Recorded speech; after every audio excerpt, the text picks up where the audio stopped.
ഈന്തപ്പഴം കുരു കളഞ്ഞ് കഷ്ണങ്ങളാക്കിയത്, ഉണക്കമുന്തിരി എണ്ണയിൽ വറുത്തെടുത്ത് വെച്ചത്, ശർക്കര ഉരുക്കി അരിച്ച് പാനിയാക്കിയത്, ചെറു ചൂടുവെള്ളത്തിൽ കുതിർത്ത് വെച്ച വാളംപുളി, ഇഞ്ചി കനം കുറച്ച് നീളത്തിലരിഞ്ഞത്, വെളുത്തുള്ളി നീളത്തിലരിഞ്ഞത്, പച്ചമുളക് 4 എണ്ണം നീളത്തിലരിഞ്ഞത്. ചീനിച്ചട്ടി ചൂടായി അതിലേക്ക് എണ്ണ ഒഴിക്കുക. വെളിച്ചെണ്ണയാണ് ഞാനിവിടെ എടുത്തിരിക്കുന്നത്. കടുക് പൊട്ടിക്കുക.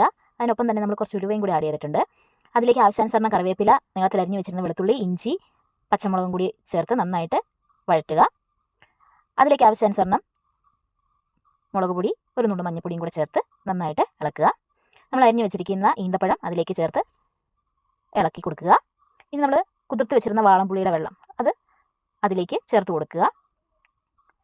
നമ്മൾ വറുത്ത് വെച്ചിരിക്കുന്ന ഉണക്കമുന്തിരിയും കൂടി ചേർത്ത് നന്നായി ഇളക്കുക. ഒരു 5 മിനിറ്റ് ഇളക്കി കൊടുക്കുക. അതിനുശേഷം ഉപ്പ് ആവശ്യത്തിന് ആഡ് ചെയ്യുക. നന്നായി ഇളക്കി ഏകദേശം ഒരു പരുവാകുമ്പോഴത്തേക്ക് നമ്മൾ അരിച്ച് വെച്ചിരിക്കുന്ന ശർക്കര പാനിയും കൂടി ചേർത്ത് നല്ലപോലെ വഴറ്റി എടുക്കുക. അത് കുറച്ച് സമയം നമ്മളതിന് കൊടുക്കണം, നന്നായിട്ട് വഴണ്ട് വരാൻ.